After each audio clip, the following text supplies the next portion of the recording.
afternoon, everyone. I hope everyone's having a good week. Thank you so much once again for joining another Airship and Toggle Masterclass as part of the ComeBackStrong campaign. It's been so much fun doing these over the last couple of months, and I think they've all been pretty pleasantly surprised by how popular they've been. I think we're verging on the thousands in terms of number of times they've been attended or viewed or shared over the last few months. Today's masterclass is being hosted by our good friends and some of our newest partners in the team at Qikserve. So I'll give a quick summary of kind of the flow of this, and I'll definitely be handing over to yourself, Nick. I mean, thank you so much for agreeing to do this and join us on today. For those that don't know the style of the ComeBackStrong campaign, so of course it's involved us trying to offer as much support as we can to the hospitality sector over the last couple of months. It's still live in terms of Airship and Toggle are still completely free of charge to anyone in the hospitality sector all the way up until June 1st. But it's also involved a lot of kind of support and knowledge sharing and best practice from the experts in the field, which is exactly what we're here to do today, where one of our partners takes up to an hour out of their day to sit down and talk us through an area that they know a lot about, that they're passionate about, and that they think can benefit operators in this sector as we all look to come back stronger. So myself and Nick, I think we've never met in real life, have we? We've met. No, we met virtually the first time. What, 4 or 5 months ago, I think, probably. Yep, that's right. And we have a huge amount of overlapping customers already, which is where they're going to need to start the conversation around the integrations into both Airship and Toggle came from. I know Nick knows Dan quite well prior to me and you meeting. Go back a long way. Yeah, I'm sure there's some good stories there. But the thing that's most interesting to us is the cultural fit seems really good between Airship and Qikserve in terms of the culture, the way you guys approach this sector, the way you approach the kind of the product dev and the solutions, but also that kind of give a shit attitude about going above and beyond and just kind of moving at whatever speed is needed to support. And we love that about you guys. And it's one of the reasons we're really excited about these pending integrations that will allow us to do some pretty cool stuff together. I remember sharing some horror stories with yourself and Steve over right in the height of the pandemic, where it was just all hands on deck and 7-day weeks, and I can't imagine how busy you guys must have been trying to onboard people as fast as humanly possible. I think we probably had last June, we probably had our busiest month in history, and bearing in mind we'll actually have our 10th anniversary as a business this summer. Wow. That was our busiest month ever by a factor of 10. It's so weird. And you seem to have come out of it, you seem to have come out of it well. It seems to, you did some great work in that period, so bravo. I'm sure you were knackered by the end of it. We've had a break from it, Sam. I don't know if you have, but it doesn't feel like we've had a break from it. Yeah, just slightly less hectic, maybe. I'll let Nick introduce what these guys do in a much better way than me, but for anyone who might not be aware of Qikserve, so they represent 4,000 plus sites across 26 different countries, and they are basically an open check digital ordering service for hospitality. So clients that everyone will know, people like TGI Fridays, Center Parks, Haven Holidays. I've got a list of all of them in front of me here. A few more HMS hosts, so the airport operators, Chesterford Group, Oaxaca, Welcome Break, Moto. So again, a lot of household names, thousands more, and a lot of overlap between ourselves, which is why we are taking the time to do a lot more work together. Nick's the Chief Revenue Officer for these guys, and today he's going to be looking through about discussing making customers feel safe and confident after COVID-19. I'm really looking forward to this. I'll stay on the call. Feel free to test my knowledge or anything as you want throughout it, Nick, but I'm going to be handing the microphone very much to yourself. And for anyone wanting to ask questions throughout this, if you just look at the bottom of your screen, there is an option there to just drop any questions into Q&A, and come the end of the masterclass, I'll just fire as many of those as I can over to Nick to answer any particular questions that might not have been covered in this session. But yeah, good. Looking forward to this. I'm going to hand the microphone over to you now, Nick, if that's all right. Fantastic. Thank you, Sam. Thanks for that introduction. That's very kind. I do believe we are the last in your series of masterclasses, so the honour has fallen to us. Oh, wonderful. You're the showstoppers. Are we the showstoppers, or are we the start of a new set of masterclasses? But Anyway, thank you very much. It's as you say, there's a terrific overlap between our respective businesses, and it's a great privilege to come and talk today, and we value this opportunity. I think I'd just add to the way Sam introduced us is, as he said rightly, we are a digital ordering business. We specialize in click and collect, delivery, open check, pretty much any way of ordering food and beverage digitally. So it's been a pretty unprecedented 12, 18 months for us as a business. And hopefully we can sort of share some of those learnings that we've taken from the industry. But I would also add that, whilst we have the big brand names, a huge part of who we are as a business is built on strong, independent hospitality operators. And that is from a single site operator up to a 10 site operator. The value of our technology remains as much as it does for a Center Parcs. So, we pride ourselves on looking after both the independent and the large enterprise business, irrespective of size, style, and shape of business. So as Sam rightly said, I'm the Chief Revenue Officer. I've been with the business a while now, and hopefully today I can impart some of the learnings that we picked up. I think we're all particularly happy at the great ability to go out and have a beer at the moment. It's certainly revolutionised my life after 14 months stuck at home. And I'm looking forward to having a beer with Sam at some point where we can actually sit down and meet each other physically. So yeah, it's great to be in a position where we're seeing the reopening of the industry. It's great for everyone, and hopefully we can pass on a bit of information here. As I say, this is just our view from our side of the fence, and hopefully we can impart some of those wisdoms to you today. What I'm going to do is, so you don't have to look at my mug all the way through this, I'd probably just stop my video now and start sort of taking you through the deck and outlining where our thoughts, ideas, and research and learnings have come from. So let me dive straight in. Please feel free to interrupt me if you want to. Okay, so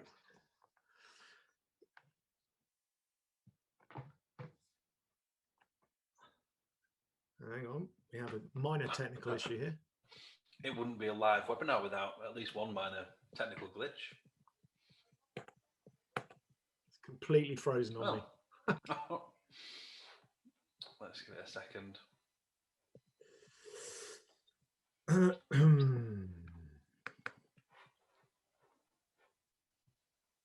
Can you see that now? Yes, perfect. Hallelujah, we have movement. There we go. So I think there was just a huge amount of excitement when the industry reopened. It was terrific. It was great to get going again. And I think that what we saw was just an unbelievable appetite for people to get back out. And I think it was just fantastic to see. And those are some of the numbers that you saw probably in the press. And it was a great thing to witness for the industry. There were huge numbers of news articles shouting about restaurant bookings being booked months and months out till mid-June, end of July. But I think what sits behind the headlines, which we noted and several of our customers came back to us and said, was that some venues were actually found themselves being slightly underwhelmed by the number of bookings. And then I guess the question is why? And I think there's a couple of factors here. Customers were slightly nervous because of the news reports, and they didn't actually feel comfortable in whether they could go out and eat out safely and go out drinking safely. And I think also for every consumer that was eager to get out and eat out, there was another person who was still acting with extreme caution. And what we also saw was that perhaps there's a third category, which is those people who've rushed out for their first meal / drink that they haven't had for God knows how long. And once that need has been satisfied, they're now sort of retreating back and going back to the fact that, we're still not safe and vaccinations are still being rolled out. And, do they feel comfortable going out week on week? So I think we've got sort of three categories here. So you've got those who are going to continue to rush out. You've got people acting with extra caution.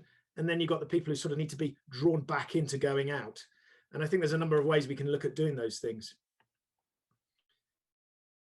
I think the other thing that this is a factor in the industry. exacerbated by the lockdown experiences. For all the good news stories we still hear and see out there, the huge number of lost covers that venues are experiencing is really damaging the reopening and the great media stories we're seeing. So, for example, I'm sure other people saw it. Matt Snell, chief exec of Gusto, said that they are having up to 40% of covers cancel each day. I mean, it's absolutely shocking, really. And then you take it right down to like a lower level. So there's a Swan pub in Birmingham said, we were absolutely delighted to be open again, but the pub had fallen victim to no shows, saying cancelling a booking was absolutely fundamental to their survival as a business. So I think behind the good news stories, there's still, if you like, the one of the biggest impacts on our industries, and that is the no show factor. And I don't, unfortunately, purport to have a solution to it, Sam. But it is an absolutely horrible factor in our industry that no shows could actually damage the reopening that everyone's so excited about. Yeah, it's awful, isn't it? It's so weird. It's just shocking, really, why people would behave that way. They know these businesses have been through a really, really tough 12 months. So, there's no fathoming it, really, unfortunately. But I think, not being a doom merchant, but I just think, it's worth picking behind the stories in the headlines, which were all great and we were all excited about. But underneath it, there's some important factors we need to consider. So in terms of where we are now, and in terms of the reopening on the 17th and everything that's going on, we firmly believe that positive marketing and reassurance is going to be absolutely critical to putting customers' minds at ease and addressing some of those groups that have come out first and then might come out in the future, and those who did not feel safe enough to come out in the beginning. And that physical and digital changes are the way that you can start to give those customers that confidence in your brand, both from an indoor and an outdoor experience. Just practically, obviously, your first port of call has to be the government's guidance website. The basic guidelines are all in there and all laid out. But I would say that, operators need to visibly change so that customers feel confident that you're taking all the steps you need to in terms of one-way systems on the floor, 2-meter distancing, masked staff, disposable menus or digital ones, sanitizer stations, all the stuff that we've become accustomed to, but remains absolutely fundamental to having a successful opening and staying safe. I think this is going to be a factor as if the weather stays good, no overcrowding and refusing entry to anyone that isn't willing to meet protocols or scan the QR code check-in is going to be really important for those customers already on your site. And I guess our takeaway from it all is visibility is the key here. And someone in the team came up with this analogy. It's almost like, think of it as a driving test, right? You may be doing all the right things, but you've got to make sure that the instructor can see that you are doing it in order to pass. So as an operator, you've got to be seen to be doing all these things in the right way in order to ensure you bounce back properly and people want to come to your establishment.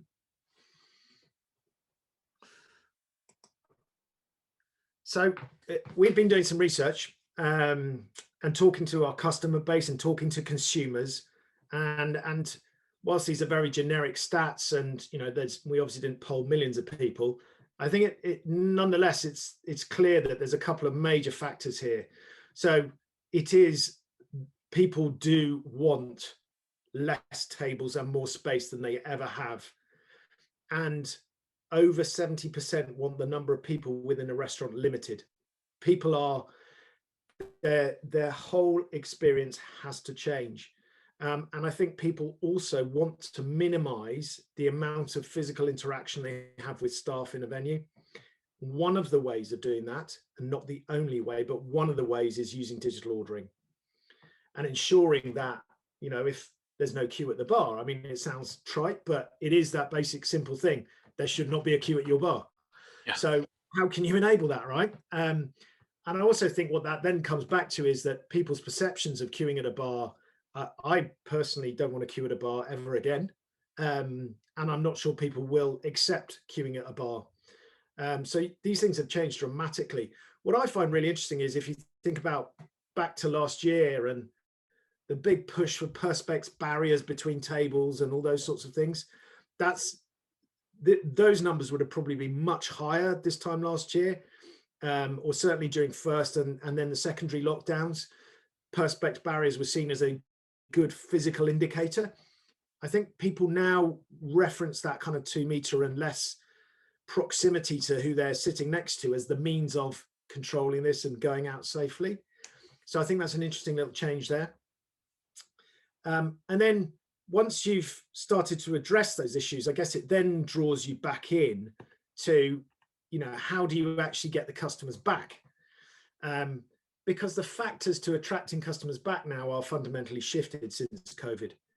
And what we saw was, and this is a consistent theme we've seen through the course of the last 12 months, 65% of people were more likely to trust a business after lockdown ending that had supported their community, their staff, frontline workers, and shown some form of local engagement during the last 12 months than other operators. So I think that's a fascinating little shift in the dynamic here.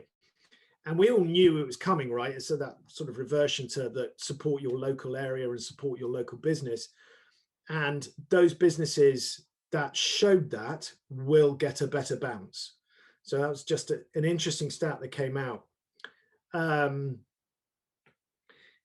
think one of the other factors that we also seen a lot more of, even though it's sort of down at 25%, is the use of loyalty and rewards to attract customers back. So rather than hiking up prices, incentivizing people to come back to your brand and showing them the loyalty of them repaying that will only, I think that 25% will be much bigger even in 6 months' time. I think the ability to drive a loyalty program and reward your customers in a very specific way will be hugely important to the industry. I guess also, if we're looking at, we take it sort of back a level and we look at the demographics around this, it's looking to attract through passing traffic through your regular customers using email and SMS. I guess for the under 40s, you're looking at social media, Instagram, Facebook, Twitter. Under 20s, TikTok, and then it's using tools like Airship and Toggle, right, to drive those sorts of footfalls, and all of those factors come together to get people back in your site. Yeah. So it's a really interesting change we're seeing. What we've done here is the team have tried to pull together a sort of, if you like, excuse the graphics, it's meant to be simple. This is I like it. It's good. Not the most dynamic brand in the world, but I guess what we're trying to do is show you Wingers Chicken Bar, and Wingers I thought was quite an appropriate brand name, right? As I try and wing my way through this. Is looking to open its doors to customers coming into its dining room on the 12th of May. What are the sort of messages that it should be putting out to, and what are the channels it should be using to help people feel safe about coming back, and also then driving footfall. So the two are strongly interlinked. So let's just see if this plays appropriately and if we've managed to make the magic work here. So it's getting a re-engagement marketing campaign in place. And here we go. So before the 12th of May, a functional message on the website telling customers of the opening times and the safety procedures, and then messaging via email and social media, directing customers to that. And then I guess 2 days before the reopening, again, you're using email and SMS, and then you're providing maybe a 10% discount if ordering through an app. Then you're moving on. So your rolling marketing campaign is working through this period. And then in the week of the opening, you're actually beginning a proper campaign of contacting customers with offers on special days. You're saying, okay, this is great. I want to pause it and I can't pause it. Hey, okay, it was all going so well. I guess to summarize from my perspective, then you've begun your rolling campaign. I'm going to just let this play in the background because I'm just not going to play with it again. Once you've opened it, it's looking at gratitude email, thanking your loyal customers and the community, and then providing perhaps a celebratory promotion to mark your reopening, referring to support the businesses given to the community and the sector and frontline workers. And then taking it a month on from that, it's using the data to analyze customers that have visited frequently and begin creating personalized messages and offers for them. And then maybe looking at those sleeping customers that haven't come back to your business and trying to get them back into your business. So it's all part of a concerted campaign. Now, as we all know, this isn't the whole battle, and businesses are going to need to be ready for what might happen come September, October time. So this very simplistic graph here shows the increase in the vaccination rate, and then the various lockdowns that we've been through and the tiers that we've been through. So as you can see, you've got the summer surge, but what might happen is we might get ourselves in a position, say in September, October, where we move back up the tier factors and we move back up towards a lockdown. And really, I wouldn't underestimate how operators should think and plan about what might happen in those various scenarios. I just don't think we're coming out of this, Sam. And no, I know. It's amazing how quickly we forget, or if someone listed all the different rules, regulations, tiers, regional lockdowns, and yeah, I've forgotten half of them if I don't engage my brain. And we just you saying tiers, I was like, oh God, I forgot about when Lancashire moved into tier 4 as the second region. I think I've been in lockdown since about October. So yeah, it's I'm sure there has to be some sort of gradual reopening, and I'm sure you're right. It's a very sensible way to look at it. I mean, it's slightly depressing, but I think unfortunately it's a fact and it's a reality that, if we don't think about what might happen if we start stepping back into tiers, what that impact might have on your business and some of the things you can put in place. Certainly, and technology is not the only answer, but certainly can help you to potentially open up new channels of revenue and ensure you can keep your business open. And that's it, isn't it? Yeah, and it's been hospitality has moved faster than most other sectors over this last year in the UK, at least, where we've seen some amazing innovation of using technology to keep money coming in. Yeah. I mean, all manner, whether it's really simplistic tech or complete changes of business plan. You showed Yummy Pubs at the start there, their letterbox cocktails. I think everyone knows about them now because, they've played to their strengths, used technology, used the e-commerce side of things that people are more common with, and everything in between. Yep. It's been an interesting year. Some people have really, played a blinder during what should have been an impossibly tough time. I don't think anyone's coming out of it making more money, but some people have come out of it with real extra, strings to their bows. It's been interesting to watch as a supplier. We saw some stats the other day from McKinsey, which said that the adoption of digital technology in hospitality has been accelerated by 7 years. Yeah, I'm not surprised. That's just unprecedented and quite unbelievable, really. But yeah, I think it's just accelerated everything. And as you rightly say, some people have helped their businesses survive. Oh yeah, incredibly challenging time.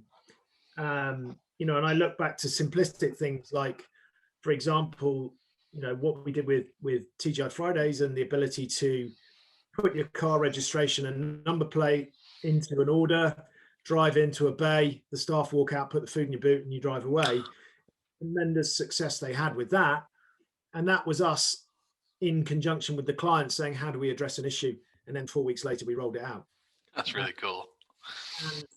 And I certainly took advantage of it for my family, and it was great, right? So I ordered my food at 6 o'clock. I drove up, parked in a bay, the staff walked my food out, put it in my boot, and I drove off. It was that simple. So yeah, I don't think we can ignore the tears might come back. So no, fair. Really fair point. It's painful, but it is what it is, right? Yep. So I think what we then, the team and I were thinking about, what else do we in terms of safety and how we're getting customers back into our businesses, what do we think about? Well, I think just as we, as tiers is part of our language now, and safety and 2 meter distance, etc., I think we need to think around Generation COVID and the personas that we're now trying to sell to. So we define Generation COVID as anyone within the global population that has suffered medically, financially, and or socially as a result of the pandemic. And I think everything that businesses felt they knew about their customers has to be sort of looked at all over again. And every persona group will have to be considered separately, but also together within this new Generation COVID persona. So it's a rethink of the way that we communicate with our customers. And what we've done is sort of tried to just give you some examples here. I'm not planning on preaching to people today, but in terms of the way you can categorize those individuals and how they might fit and how you might then market to them and make sure your venue meets their requirement. So I think if you look at the millennials at the moment, they're exercising more, they're taking their health more seriously than they probably ever have. Social interaction is massively important to them. And they're going to be getting back out to pubs, and they're going to be spending probably less than before, as they're going to be more cautious about their money, as some of them may well have experienced furlough, or they might have lost their jobs. And I think they will expect food facilities to have changed and to reflect social distancing. Sustainability will be hugely important on their agenda, and where that operator is sourcing and where the food is coming from or where the drink is coming from. And it will make them, I guess, happier to spend with a brand if they, in inverted commas, see it as guilt-free eating or drinking. So there's some form of sort of societal guilt attached. Now, these are just personas, so I mean, I'm trying not to make this too personal here. As you'll probably see from my grey hair in a minute, I definitely categorise myself in the last of the categories here.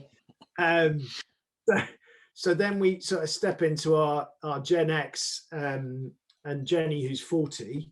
And again, I think it's the focus on health and well-being, and the focus on her personal diet and what she's eating.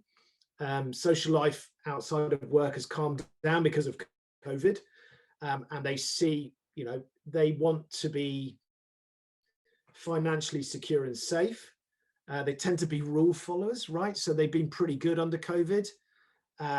And their expectation of operators is they just expect more cleanliness and hygiene at restaurants and pubs. They'll be much more cautious about any form of shared product. Pre-packed food will be more appealing to them because they don't want to share plates.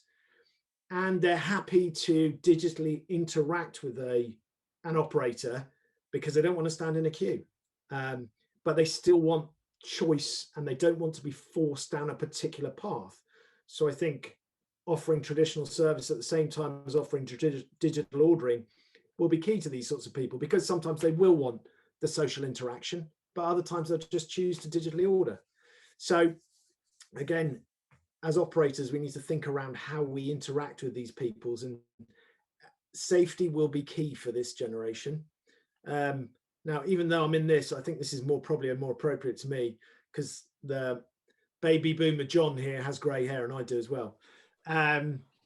So I think for someone like John, they've cut down socially an enormous amount because they've had to, and they probably changed the way they look at their health and diet again.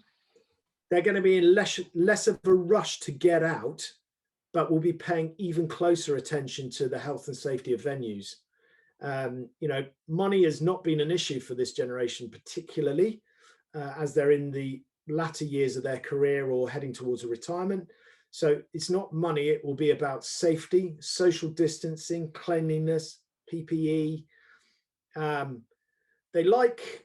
They'll want flexibility in their ability to order food and drink, but they will be still less comfortable with digital technology. So therefore the journey has to be incredibly simple for them to want to take advantage of it. Even though most of them will probably give it a damn good crack. So those are the sort of three personas we identified through our research in terms of, if you like, Generation COVID. And I think underlying it all from my perspective is a lot of the things you see here, I don't see them coming back in terms of, I know I keep harping on about this. I don't want to stand in a queue again. I mean, you know, who does, right? Because ultimately, at the end of the day, if I want another round of drinks, I quite like to order them right now. So I think that will play out in the industry. I guess from my sort of in summary here, and I'm conscious I've probably spoken for about 20 minutes now, and there's nothing worse than a monologue from someone, right? But these are the key sort of takeaways that we have from how, as an operator, you need to think about getting these three personas back into your establishment long term. So not after this initial boom and the excitement and everyone is, you know, happy about going back out and in various forms, how they get on with going back out. But these are some of the key messages, and I'm not going to repeat them because I've talked about most of them through this. These are fundamental to ensuring you bounce back as strongly as possible. So yeah, that's kind of me. And then I was sort of, from my perspective, happy to take any questions that people have. Myself or Sam or... Yeah, we've actually got a few questions already. And please, everyone, feel free to drop more questions in here if you wish. That was great, by the way, Nick. I mean, we're going to share this afterwards because some of those stats are really useful. And some of the points in there are just, I'm sure a lot of them are things that people will be aware of, but it's just a good reminder to go through as a team. Even things like just the visible activity, you know, the driving instructor example.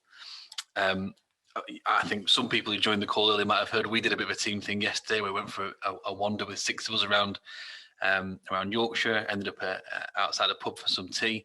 And again, it's almost like we want to see something that allows us to relax. Now we're back in these venues, spent a whole year, you know, carrying this responsibility of trying to do the right thing, trying to look after the country and do our bit. And it's nice just to be in a beer garden and you're doing the right thing, and you can see the staff are all prepared, they're doing their bit properly, you've checked in, and there's a little bit of you when you feel like you're in the right sort of environment where you just go, oh, I can just relax, have a beer, see my mates. That's exactly the sensation, right? Is you can just feel almost like a weight's lifted off your shoulders. Because actually you're out with your friends and you're interacting as a group outside at a place that you love, right? A restaurant or a pub. Yeah. Although my tolerance has disappeared in a year. I had two pints sat outside a few weeks ago and I was tipsy. Definitely. I think my tolerance has gone up. I think I probably don't. I thought I'd drunk more. Maybe it was the fresh air. Who knows? But no, that was great. And yeah, I think you guys said you're okay for us to share this with everyone that's signed up and registered, and we'll be sharing it online. So some really useful food for thought for people going through what must be an impossibly tough time of considering all these variables and all these options. No, I really, really appreciate you going through that. Right. Yeah, let me put you on the spot. Here we are. Okay, so Nick, how long do you think these things need to be in place? Do you have any idea when you think customers will be happy for things to return to normal? Good question. I don't think anyone's got a magic wand on this one. I mean, my view on it, most of these things are here to stay. Yep.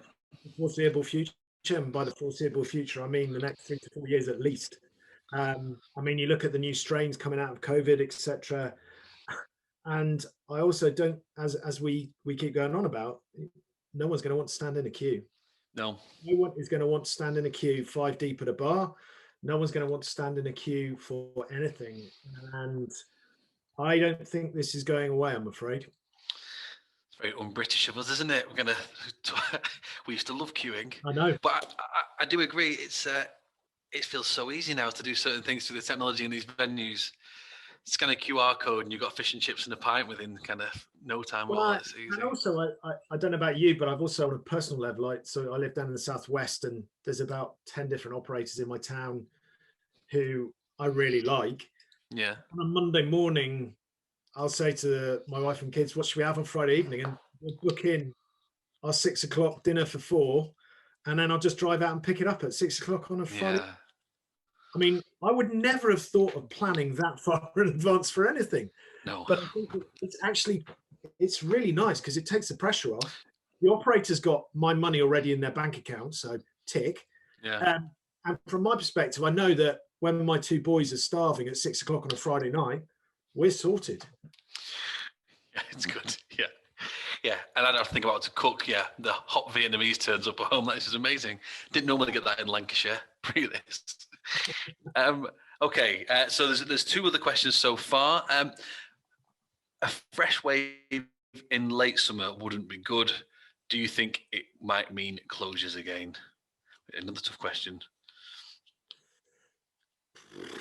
Yeah, look, I think you'll see the tier system come back again, and it will be, your restrictions will be back in, and operators will have to rethink how they're interacting with customers. And I think that, you know, all the things they put in place over the last lockdown will need to be flicked back on pretty fast.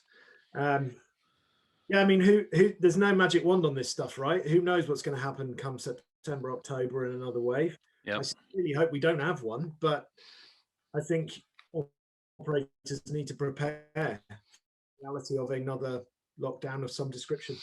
Yeah, I mean, the vaccinations are so good. I mean, I was looking at the global vaccination percentages by country over the weekend, and I think everyone's aware we're way far. You know, we're so much ahead of average, which is really encouraging.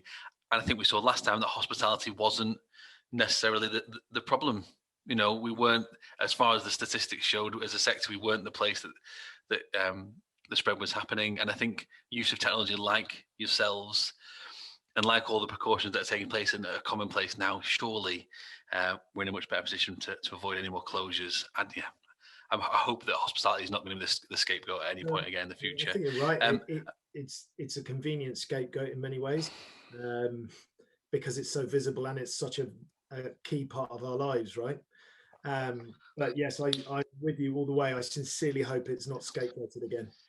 A question close to home for the final one we got for now is, you'd referred to loyalty programs and customer interest in signing up and using loyalty programs. For you guys, what do you mean by a loyalty program? In your mind, is this a stamp card or something more complicated? That's an interesting question. It's a big area of discussion at the moment around loyalty. So yeah, when you guys talk about loyalty programs, yeah, what do you have in mind? What seems to be the most effective or the most interest from the public? So I guess if you haven't got anything in place, my view on it would be get a simple loyalty scheme in place, and you can do that by just having for example, a digital stamp card. Because again, no one's going to want to handle a card, a physical cardboard stamp loyalty card anymore. So I'll be looking at a simple loyalty digital stamp card. But then as your customer base is growing and as the complexity of your business grows, then you should be looking at a proper loyalty scheme, which involves mining all the data and ensuring you maximize your peak points and ensuring you hit the right products and ensuring you market to those 3 generation types that we talked about. Yep. So our view on it is we integrate off to loyalty specialists because that's what they do for a living. And as your business grows, you should be looking to take on that expert advice to help you grow your wallet share. And that's what it's all about. Yeah, good. Well, thank you. I can't see any more questions, so I think I'll stop putting you under the spotlight now, Nick. I really, really appreciate you doing that. I mean, I cannot wait to buy you a beer as a thank you for all the support and all the involvement you've had in the ComeBackStrong campaign. Can't be long now. Can't be long. It can't be long. Dan, our CEO, is actually on a train as we speak, heading down for a couple of meetings around your neck of the woods. So I'll be interested to get the feedback. And I've seen a few things on social of people getting out and having open air meetings, and it's starting to feel really good again. So yes, long may it continue. I'm sure I'll be seeing you face to face soon. And thanks everyone for joining us today. I hope it was useful, and we'll send a follow-up email with the recording in as soon as possible. Thanks, Sam. Thanks, Nikki. Thanks, team Airship. No problem. Enjoy the rest of your day, Nick. Cheers, buddy. Cheers, guys. Thanks very much. Bye.